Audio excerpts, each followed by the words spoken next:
everyone, it's Cass. Welcome back to my channel, What Cass Read. Today we're going to bring you my spoiler-free review of The Final Empire written by Brandon Sanderson. So first, I didn't think I was going to do like a spoiler-free review because at this point, is there any more spoiler-free reviews to be had of the Mistborn trilogy and Brandon Sanderson? But I do have some people who are really anxious to hear about my thoughts, so we're gonna do it anyway.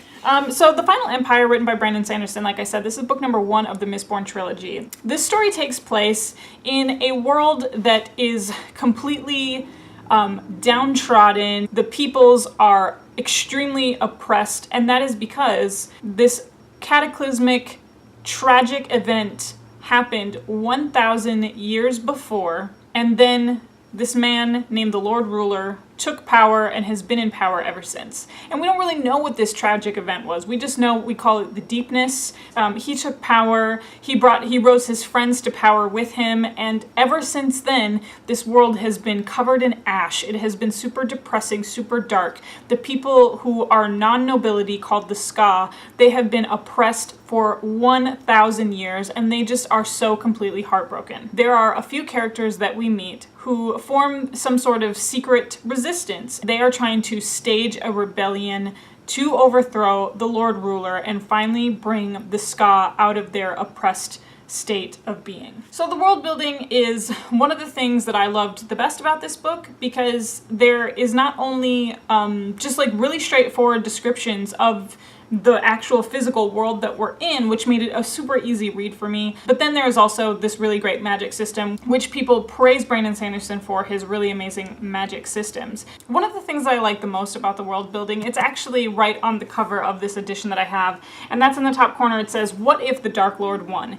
That just kind of sets you up for like a world where it's just kind of devoid of hope. It's full of ash, it's dark, it's gloomy, it's depressing, it's fully oppressive for all these Ska peoples, and you're instantly in that mindset. Now, I don't really want to get into the magic system because people just overcomplicate the magic system. It is a part of this world, but I thought it was only one facet of what we encounter. So the nobility are magic users, the Ska are not. They're not allowed to intermingle, but when they do, some Ska-born people might have magic powers. And this magic is called allomancy, and that is the power to ingest metals and to utilize the metal and serve a magical purpose. So you can become really strong, you can become really attuned to your surroundings, and you can hear very well. Most people can only utilize one metal, but there are some people who are called Mistborn where they can use all of the metals. So I'm just a huge fan of the multiple different layers of power structures within this book, because there is a power structure within the magic users as well as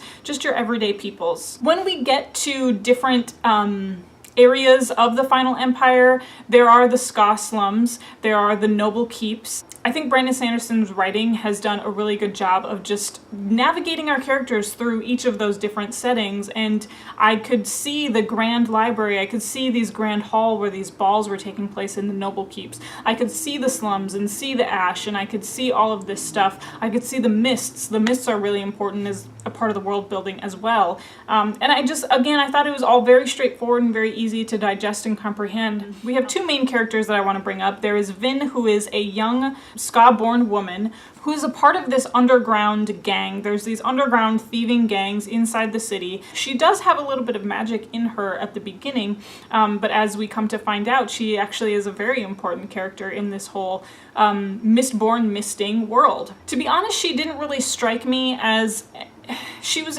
just kind of a flat character for me for a lot of it. I did enjoy the passages that we got from her perspective because we're learning new things about the nobility. She is our guide through this world of the Mistborn. So every new experience that she is experiencing, she's taking us through this journey with her. For as a character on her own, she didn't really have that much going for her. They talked a lot about loyalty and family and can you trust people? We got a lot of those questions through Vin's perspective. Maybe I was lost in my feelings for her because she was so lost as a character. Her passages were still enjoyable, but I felt like she was a little lost direction-wise and so I didn't really gravitate toward her as a character that much. The other main character that we do meet, his name is Kelsier. He is a Mistborn, and he is the one who discovers Vin on the streets, and he understands that she has this untapped power, and so he becomes her mentor. And he is also the leader of our underground rebellion gang. He's the man with the vision, he's the man with a plan, he has a tortured past, he's super powerful in his abilities, and he was really charismatic and really fun.